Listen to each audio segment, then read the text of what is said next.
Okay, good morning, everyone. So let us begin our session, our Dhamma sermon, by paying homage to the Lord Buddha. Namo tassa bhagavato arahato samma sambuddhassa. Namo tassa bhagavato arahato samma sambuddhassa. Namo tassa bhagavato arahato samma sambuddhassa. Homage to him, the Blessed One, the fully enlightened Supreme Buddha. Sadhu, sadhu, sadhu.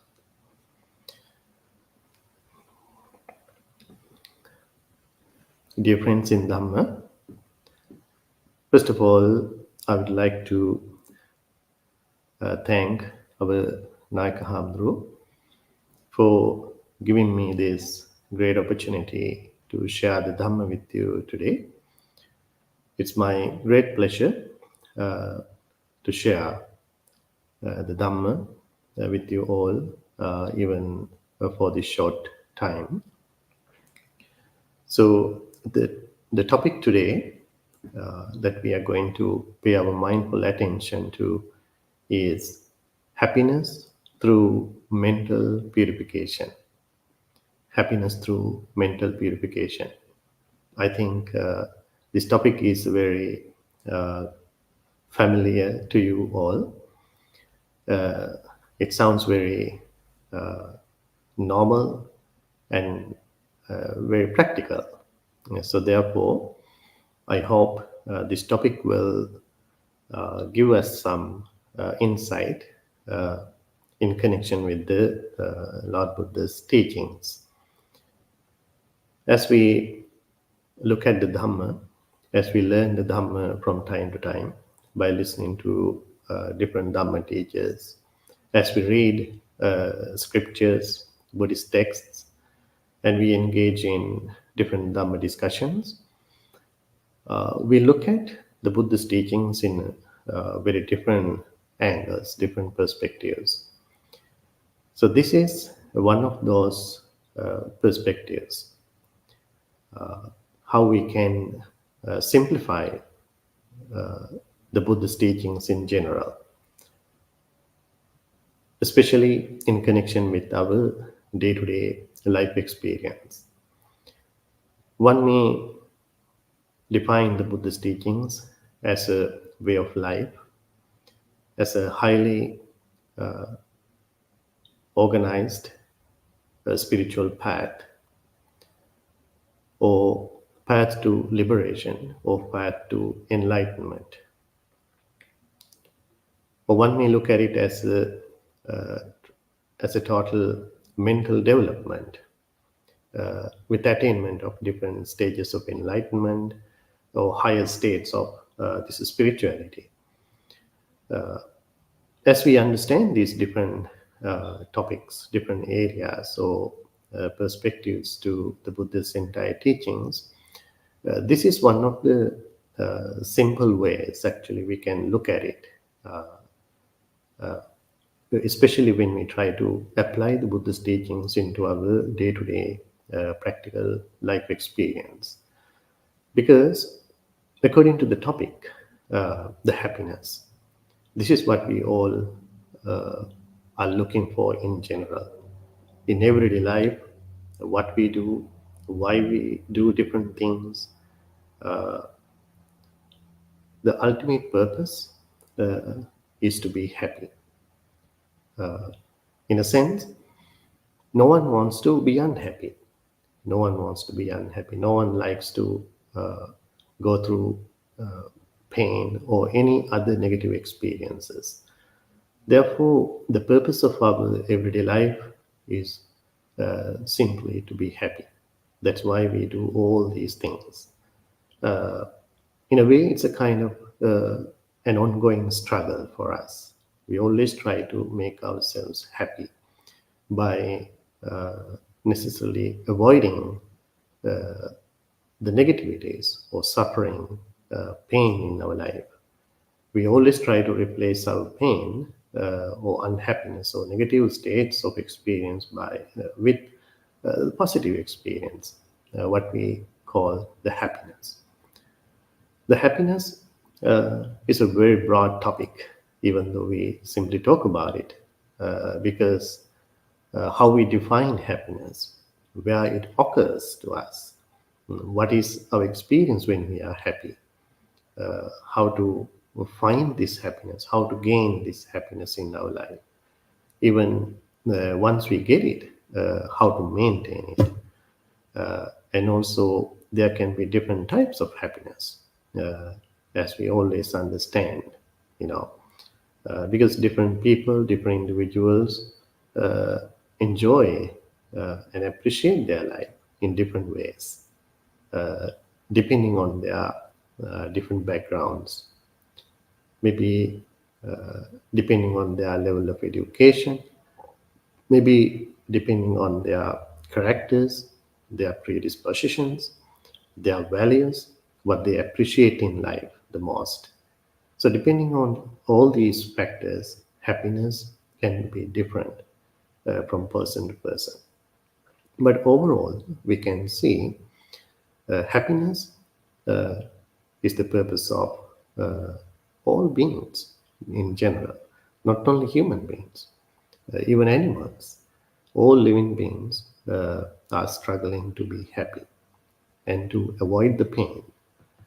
So, therefore, this topic is very relevant, very important to all of us. So, therefore, when we look at the happiness, when we all struggle to be happy in our everyday life, what people do to be happy, how they are finding their happiness in their life is also different from person to person. So I think even though we all are equal as human beings in general, because of this fact, we are different from person to person. How we try to find our happiness in our everyday life, depending on those circumstances I mentioned earlier. So we can see that what people are enjoying, what people are really appreciating, what they value in their life is very different. It's very complex, depending on their different backgrounds. So as we can see, people are struggling with all these areas to be happy. So when you think about, one may appreciate being very famous in the world as the happiness. That simply brings them the happiness they are looking for, to be famous, popular in the world, in society, among others. And at the same time, one may appreciate, one may really enjoy the power in society, power over someone. In general, as we can see, it's all over the place. Struggle for the power, in different levels of maintaining this power in the political levels, within relationships, we can see that. So some people really enjoy having power over someone. And at the same time, one may enjoy being rich, being rich in the world, in society, having a lot of money and all these luxuries, being very wealthy. Yeah, so one may really enjoy and appreciate that happiness. It's a very common thing. And at the same time, we can see at different stages of life, especially at young ages, sometimes people appreciate the physical fitness, so that way they feel being very strong, very powerful. That's what they appreciate. That's what they enjoy in their life. So we can see this happiness, how they define their happiness, what they do to be happy in their life, are different, totally different. Uh, so when we look at these uh, different areas of finding happiness, uh, in our general understanding, we can see how much we are happy when we have these things in our life. When you observe the world, society, different people, characters, maybe as you listen to this story, these teachings, if you simply think about yourself, what you really have been appreciating in your life, what you have been looking for in your life as the happiness. Have you gained these goals in your life? And once you get them, once you are there, are you truly happy? Are you really happy there? So this is a very big question for us, as we can see. Even though they consider, they appreciate these things, these superficial worldly conditions as their happiness, are they truly happy in their life? Are they truly happy and satisfied then in their life? So this is a question, you know. Sometimes as human beings, we don't like to ask that question even because we don't like to look at it negatively. We never want to distract our happiness. Therefore, we don't even like to criticize our happiness, what we appreciate, what we are looking for in our life. But you truly, spiritually, meaningfully, even intellectually look at it. Uh, can people really truly be happy when they try to gain these things in their life? As long as uh, they are external to them. Most of the time, what people in general look for in their life as happiness, they remain external to them or outside of them. So therefore, commonly we can see that all these worldly conditions, worldly happiness, are leading them to go through certain negativities, as we can see in the world, in society. Because all this happiness, if you consider, to be wealthy, to be rich, to be famous, popular, and to have this physical fitness, to have the power among others, all these things are different depending on certain conditions and circumstances. And we can see that the world today has become a total turbulence. How people are struggling to survive, even, to make their day, even to survive in such a catastrophic situations. Because these purposes, what they consider to be happy, eventually do not lead them to be peaceful and truly happy. Instead, what they find, what they experience is the more the stress and anxiety, the fear, worries, you know, these kind of negativities, frustrations, disappointments, we can commonly see. So, if this is the final outcome of what they are looking for as their happiness, we can see that they are not healthy happiness for them. They are not healthy because eventually what they experience is these negativities, as we can commonly understand the suffering that they go through. So therefore, the as we experience this kind of happiness in the world as a very common general aspect of our life, uh, some people go beyond this superficial level of understanding about the happiness and experiencing this happiness. So, this is where they try to look for a meaningful happiness or maybe a healthy sort of happiness in their life that eventually they do not lead them to go through any negative states, negative experience or unhappiness, suffering eventually. So, therefore, in general, we can understand there are different levels, different aspects of happiness. Mm. But when you think about the topic today, the happiness through mental purification, So we hardly pay attention to this aspect of our happiness. We never think about happiness through our mental purification. So what is the difference here? When we talk about the mind, the mental purification, this has a very important implication here, according to the Buddhist teachings, and also according to our practical day-to-day individual life experience. We can see this aspect comes very important in understanding where our happiness is really taking place, where we experience our happiness. And directly we can directly we can identify that where we experience our happiness is in our mind, nowhere else. Not only the happiness, the suffering, stress, and anxieties, all these things are eventually experienced in our consciousness, or in general, our mind. So, therefore, even though we look for happiness, if we do not have the understanding of where this happiness is taking place, how it comes to us, how it occurs to us, we cannot really talk about even being happy. If we do not have that knowledge, understanding, that much we are vulnerable to our happiness or suffering, what we are experiencing as negativities in our life, if we lack of this understanding.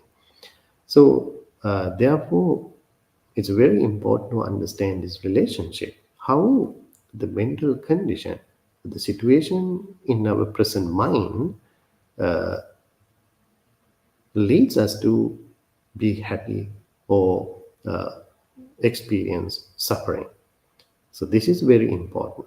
So this needs some kind of introspection, what we call inward attention. We need to have some sort of sensitive, mindful awareness to understand and investigate this internally. It's a very practical thing to understand. To simply ask this question: when you are angry, are you really happy? Are you really peaceful there? Do you feel comfortable there? You know, if you take any other mental negative conditions, kilesa we call, mental impurities, what we call lobha, dosa, moha, greed, hate, or attachment, craving, these kind of disturbing thoughts or hindrances in our mind. Are we truly happy? Are we peaceful there? Are we comfortable truly? So if you ask that question, it's a very direct practical experience. When we have these mental impurities in our mind, they always create some sort of discomfort in our experience.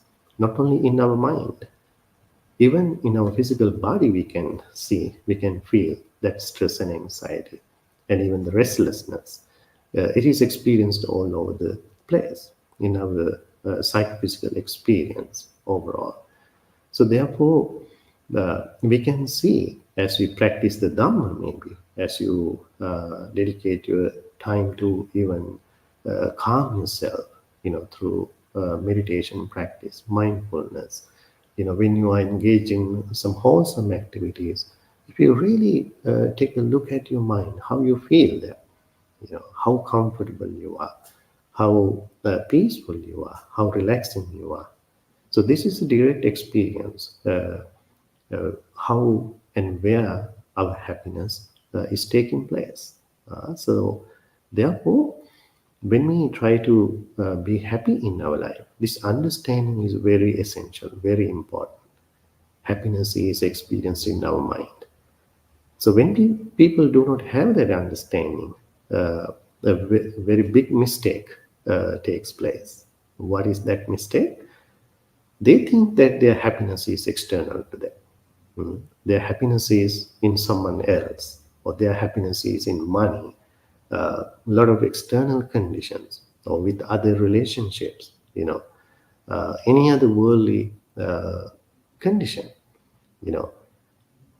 When they think about happiness that way, their happiness is always depending on something else, external to them, which they do not have any control over.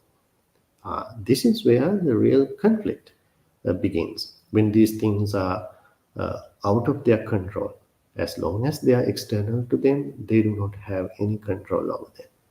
So, due to the universal nature of impermanence, how these things are changing over time without our control, this is where we get frustrated. We go through all the negativities when these things are falling apart, when these things are going away from us, and at the same time we also change at the same time. Not only what we appreciate externally, but we also change every single moment. So when this situation, when this whole drama is out of our control, we cannot find any permanent happiness in these worldly conditions. This is the real frustration and suffering we find in this worldly superficial happiness. Okay, so another important aspect to our happiness is that when we try to find our happiness, what comes in conflict? What distracts us? What are the disturbing conditions to our happiness? This is also very important to understand. So these things can be commonly understood as the mental impurities, what we call negativities. As I mentioned earlier, all the disturbing thoughts, corrupted thoughts, commonly identified as negative emotions. In general, negative emotions are the real disturbance to our happiness. When we try to experience something as happiness, different emotions get in and disturb us, distract us. This is how we lose our happiness. We lose our happiness. So this is a very important understanding today. The mechanism of these emotions, why they are happening to us, what is the nature of these negative emotions, how they happen to us, and what are the consequences of being emotional. And this understanding lead us to actually have a better control over our mental health, the mental purification. So that is known as the emotional intelligence even today. It has a very different components. The physical components, as we know how these emotions are regulated in our brain. It's not all mind, mental. It has a physical component, anatomy to all these emotions. And then eventually we experience that in our physical body, and we experience that in our mind, in emotional level. And most importantly, all these emotions prepare us to behave in a certain way. That's what we call the reaction, fight or flight behavior. So this is the most difficult and conflict level of our experience, these negative, disturbing emotions. As human beings, we all experience these negative emotions, not only human beings, but animals also. But only human beings have the capacity, human beings have the potential to observe their emotions. Animals cannot observe their emotions objectively. Therefore, they become the victims of their negative emotions, not being able to control them, not being able to question them, not being able to rationalize their emotions, why they get emotional, why they behave in that way. But as human beings, we all have that capacity. We can separate ourselves from the emotions and look at them objectively and even guide ourselves in the right direction. This is what we call the emotional regulation even. How to manage our negativities, stress and anxieties. As human beings, we all have that capacity. If we know this, if we know the proper techniques to do that. So therefore, it is very healthy for us to understand, to maintain that inward attention, what we call the introspection, to observe our own emotions and watch our behavior, how we behave out of our emotions. So when you develop that quality within yourself, from that moment, you are going to change yourself. You are going to change yourself. This is what exactly I realized, as I was studying psychology and counseling psychology in college. It's very interesting, very important to understand the brain and behavior, how we experience these negative emotions in our mind. There are two signal pathways in our brain as we communicate with the external world. Excuse me. As you all know, to live our life means we constantly make connections with the external world through our senses, 5 senses or 6 senses. So within this communication with the external world, we absorb these signals through our senses and we let them travel through our brain to process. Otherwise, any of our sense cannot make any sense to us in general, unless they go through the necessary areas or the parts of the brain where they are responsible for making this reality for us, what we experience outside. So these two signal pathways are very important. The very primitive brain has a very important part in our brain called the amygdala. So when these signals are passing through the amygdala, the main responsibility of that amygdala is to see if these signals are, or what you're experiencing out there is safe for you, or if it is dangerous for you. According to that, your amygdala sets your brain to a certain behavior. That's what we call the fight or flight behavior. If it is okay for you, if it is pleasant, pleasurable for you, if it is exciting for you, you go for it, you crave for it, you fight for it, to get it. And if it is dangerous for you, if it is harmful for you, if it is negative for you, your amygdala sets your brain entire system to flight mode, to run away from it, to safeguard yourself. So this is the primitive brain with the primary purpose of the survival. This is the duty of the primary brain, for our survival purpose, how it sets our entire system, the brain, our hormones and everything involving in that. But as we developed over time as human beings especially, we developed a special part of our brain called the prefrontal lobe, which is called the thinking brain. So as human beings, instead of letting these signals pass through the amygdala, we can divert these signal pathways to go through the thinking brain. Before they get into the emotional brain, we divert these signal paths to go through our thinking brain, to rationalize it. You do not simply react to what you experience out there, but you rationalize it. You question it. What is it?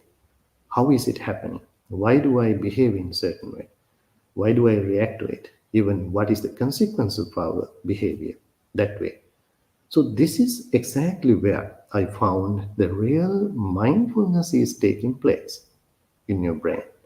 This is where you really, in a fine line, you apply the real mindful awareness to divert these signal pathways, not to allow these signals to go through your amygdala directly, which is the emotional brain, but to first allow these signal pathways to go through the thinking brain, the rational brain.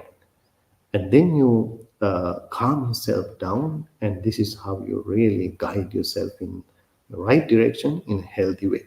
So this is really where the Buddhist teachings are really applying. So we can clearly see this technically even how the Lord Buddha even identified this transformation in our brain in the practical technical level, where it really exactly taking place, this transformation, especially according to the discourse of the Madhupindika Sutta and also the Indriya Bhavana Sutta. This kind of interesting, very important psychological teachings in the Buddhist teachings, we can see this implication there.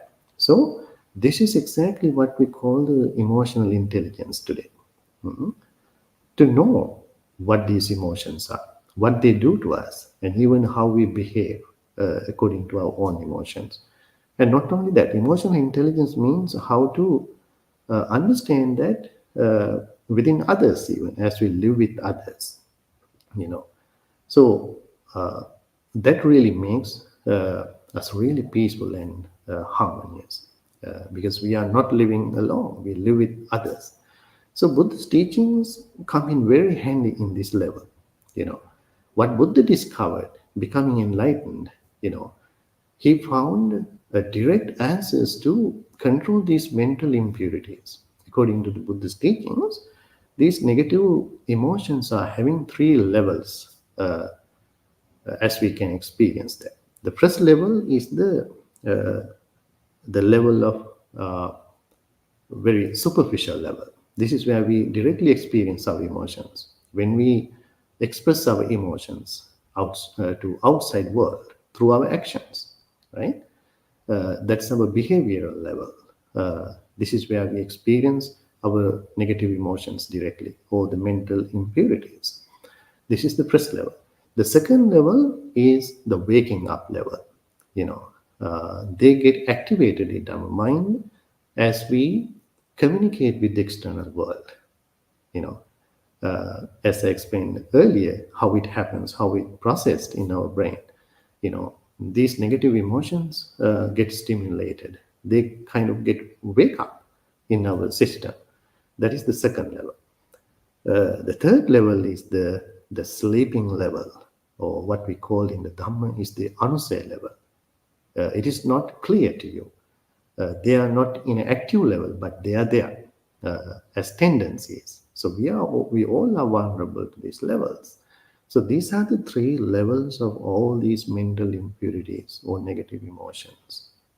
So what Buddha discovered becoming enlightened is the direct answer to these three levels of our mental impurities. So what Buddha discovered as the direct remedy or the cure, the answer to these different levels of emotions are nothing but the Sila, Samadhi, and Panya. Sila, Samadhi, and Panya. So how do you make this connection? The Sila is the answer to the very first level of these negative emotions. How you understand that? The first level I explained earlier, the most superficial outer level of our negative emotions is the level of expression. We express through our words or our physical actions. So when you observe Sila, suppose the 5 precepts, I don't have to go through each and every precept, but the purpose of these precepts is not to express these negative emotions at all, in any way. Even they come to your mind, even though you get encouraged to react to these thoughts and negative emotions, having observed the 5 precepts, the Sila training prevents you from expressing your negative emotions. This is the very first level of getting rid of the most superficial but powerful level of these negative emotions or mental impurities. And the second level, Buddha discovered the answer to the waking up level of negative emotions as the samadhi. How it is happening to us. Whenever we try to focus our attention to any wholesome object, like anapanasati, the metta, the loving kindness, or any other mental objects as the meditative objects, kammatthana, you keep focusing your attention to that particular object. So then what happens over time, as you become very skillful in that level, you do not let any of these mental impurities to gets into your mind, or to get activated in your mind, because you are being engaged in a positive practice, positive concentration as healthy topics for you, So then you are not leaving any room, any space for any of these mental impurities to arise in your mind. So the more you do it, the more you practice the samadhi, more peaceful you are, more tranquil you are, more happy you are even. But you cannot do that all the time because we know how difficult, how hard, how challenging it is to maintain such a samadhi, such a peaceful samadhi in our mind that requires closed eyes, maybe one single posture, dedicated extended time over that practice. So once you gain the control in that level, from waking up level, as a dedicated practitioner, you find it is problematic that you cannot keep suppressing these emotions forever. It is impossible. It is impossible. You have to move around, you have to do things, you have to go to work and do other things. So you cannot simply meditating all day long. You cannot simply keep suppressing these emotions. So therefore, you realize that it doesn't make sense. It is not even healthy for you over time to keep suppressing your emotions. This is where Buddha found the profound, very effective, powerful remedy for that level, that you do not keep suppressing these emotions. And you completely realize these emotions, what we call the panya, the wisdom. The duty of the wisdom practice is there that you do not express your emotions according to the sila practice, and do not suppress your emotions as the samadhi practice, but you completely understand the mechanism of these mental impurities or negative emotions. And this is where you completely uproot them, completely let go of them, as you see the ultimate reality of these mental impurities, especially according to anicca, dukkha, and anatta, the impermanence, the suffering, and anatta, non-self reality. So when you deeply analyze, when you deeply investigate with your direct experience, when you begin to see the reality of these mental experience, this is where you completely let go of your negative emotions and mental impurities. And this is where you experience the everlasting peace and happiness. So this is what Buddha discovered as the ultimate solution for our mental impurities or negative emotions. So this is very healthy for us. This is very practical. So when you hear this stuff, actually, you can see this is exactly what the Buddhist psychology, the Buddhist psychotherapy even. This is where you directly apply the Buddhist teachings to your mental transformation, in finding the true happiness in your life. So this is why I mentioned that this is very spiritual. This is very internal. So therefore, we need to pay our mindful attention inward to understand this process. So this sounds actually kind of technical, no stories involved at all, but this is exactly what the Buddha's deep message in our practical day-to-day life when it is applied, as we all are looking for the real happiness in our life, and even understanding what comes in conflict to our happiness as negativities, negative emotions, and how to apply the Buddha's teachings as a direct answer to these different levels of our mental impurities. So, this is what I wanted to share with you as the time allocated for me today. So, if you have any question, any concern, we can talk about it.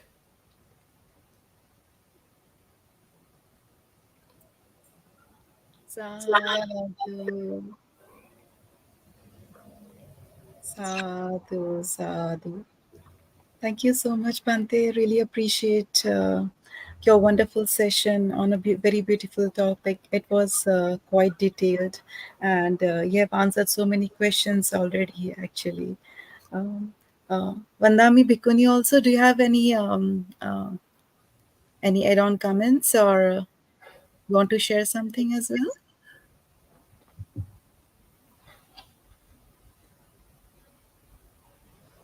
Okay, it seems it's not. But thank you so much, Bhante. And I want to also really appreciate you for accepting our invitation for Dhamma USA and sharing your insight, your knowledge on such a sensitive topic. Thank you. Thank you very much for the opportunity. I want to thank our most honorable Naika Hamdru also for giving me this opportunity to share this Dhamma with you today. So I wish you all the best and a great success in this Dhamma journey. Yes. And I'm sure, thank you so much, Bhante. And I'm sure our participants would really wanted to know more about you. So I would be sharing with the participants that Bhante was born in Kandy, Sri Lanka in 1976, and he entered monastic life at the age of 15 in 1991 at Sri Subodharama International Monks Training Institute in Kandy. In 1996, he received his high ordination, Upasampada. The same year, he moved to Australia, where he lived for 4 years, conducting numerous mindfulness programs. In 2001, he was invited to the Great Lakes Buddhist Vihara in Michigan, USA, to continue his Dhamma service. Bhante Sankiccha received his BA degree in psychology from Wayne State University in Detroit, Michigan. He is currently enrolled in a master's degree in counseling psychology at Oakland University in Michigan, USA. He also serves as a spiritual advisor and the deputy abbot of Great Lakes Buddhist Vihara. And he is also engaged in many social religious services, both locally and internationally. As a meditation and a Dhamma teacher, Bhante Sankiccha helps many people, including young and adults, providing spiritual counseling. And whoever participants are in the area, it would be nice if you could go and visit Bhante as well. Yes. Thank you very much. Yes, you Thank, are welcome to our center at any time if you are in the area. thank Yes. you so much, Bhante. Bhante, before going, can we please have the blessings for all of us, Bhante? Yes, yes, of course. Thank Yes, you. let us share all these blessings and the merits with each and everyone. First of all, may all these merits that we acquired by listening to the Dhamma, by preaching the Dhamma, with this mindful uh, application into the teachings, may all these merits and the blessings be with our all departed family members, friends, and others.